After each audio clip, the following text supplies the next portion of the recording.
Starting goalie, Andre. Any lineup changes? Let me think. Nope, same.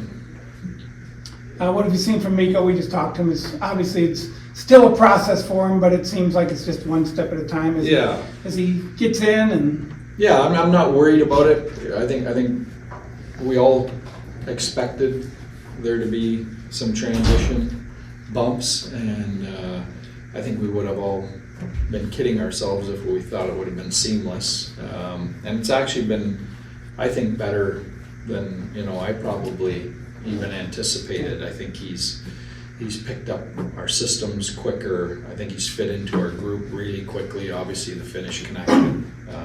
So there's a lot of good things behind the scenes happening. The on ice stuff is getting a little bit better every night.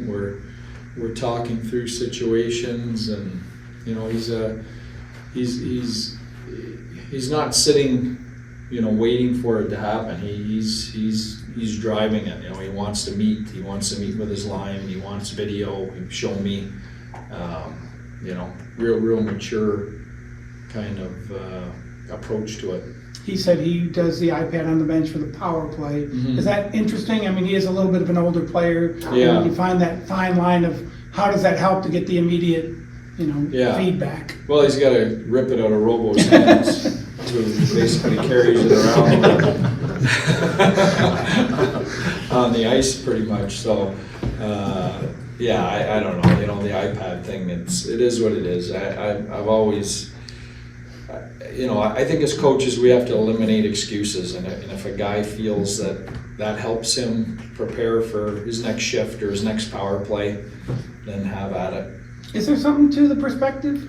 Like, players are seeing stuff on the ice, but to be able to see it from... Oh, for sure. It's always a different perspective, and that's why as a coach, and a fan and someone sitting in the press box, it always looks easier. It does. From that level than when it's happening live around you, and you have to make sure you keep that perspective. Guys get traded all the time, and you mentioned that it's never rarely seamless. Yeah.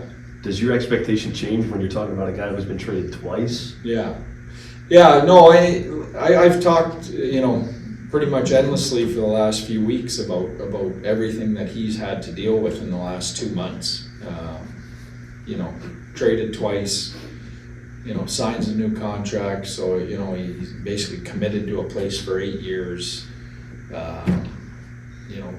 The Four Nations, the quick game where we had to return to Colorado, we had to deal with all the emotion of that. So there's been a ton of stuff on this guy over the last 2 months. You talked Saturday about it being a little bit of a step in the right direction, mm-hmm. breakouts being a little bit better against Philly. What's maybe another step that you're looking for tonight against a division rival? Well, I'd like us to get our offensive swagger back a little bit. I mean, we had a couple goals from defensemen. I didn't think our forwards have done enough, played enough in the offensive zone, done enough to create offense. It's that time of year. You're not going to get easy offense. You're not going to get rush.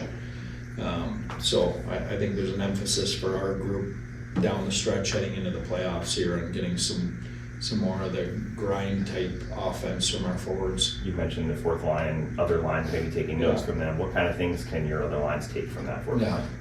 Well, I just think, listen, they hop over the boards, they play with detail, they forecheck with detail, they're heavy and hard on pucks, and there's no cute to their game. They're attacking the net. So, I think all the other lines can take all those things from those guys. I think all 3, 4, or 5 guys are averaging 12 minutes or more. 1, is that rare, and 2, is that intentional on your part? Yeah, we've always tried to be a 4-line team. I'm a big believer in that. I think with an 82-game schedule and the playoff gauntlet that you have to go through to have any kind of deep run, it's almost impossible to not be a 4-line team and committed to that. I think we have, all 3 of those guys, or 4 of them if you include Maverick Bork in that category. They all kill penalties, so they all have that element to them, which is important and adds some minutes. Takes some minutes off our key guys too.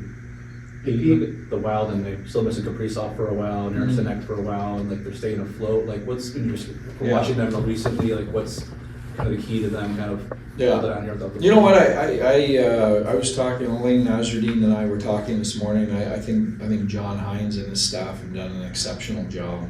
You know, when you look at the people, the man games they've lost, and the key people they lost. You know, to be in the spot. You know, I lived a version of that in Vegas my last year, where we led the league in man games lost, and you know, we ended up missing the playoffs. But you know, I understand the day-to-day battle of that, and you know, a lot of respect for how they've handled that and where they're at right now.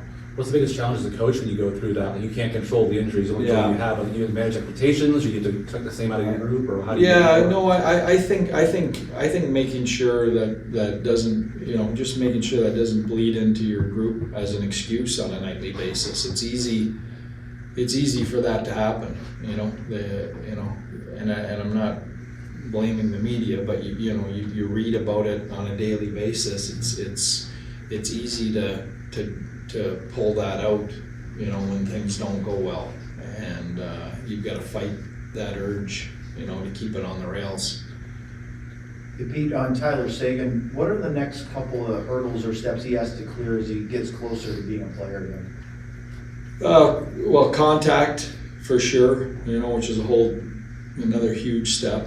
You know, he's skating now. You know, he's pretty much got free rein to skate as much as he wants to. But he hasn't gone, you know, 4 or 5 days in a row. So I think those are probably the next 2 steps is you know, piggybacking 4 or 5, 6 days of skating in a row on, see how it handles it, and then add some contact after that. Will he be going on your trip? He is, yeah. Hey Pete, Matt Duchesne was talking about the intensity of this time of the season right now. Mm-hmm. Everybody knows about playoff hockey and the intensity there. Can you kind of describe the difference at the end of March, April timeframe on the calendar and what it feels like on the ice compared to the other parts of the regular season? Yeah, it's totally different than September, October. You know, the every game tightens up. Every team's, you know, you feel like is playing for something, and the teams that aren't in the playoffs, you know, are playing loose and for jobs next year. So, you know, I just, the league goes to a whole different level of play across the board, regardless of who you're playing this time of year. There's a desperation to everybody's game, you know, for different reasons, you know, and there's also a pressure to be playing really good hockey, because everybody knows you can't just turn that on game 1 of the playoffs. Okay, thanks. Thank you, Pete.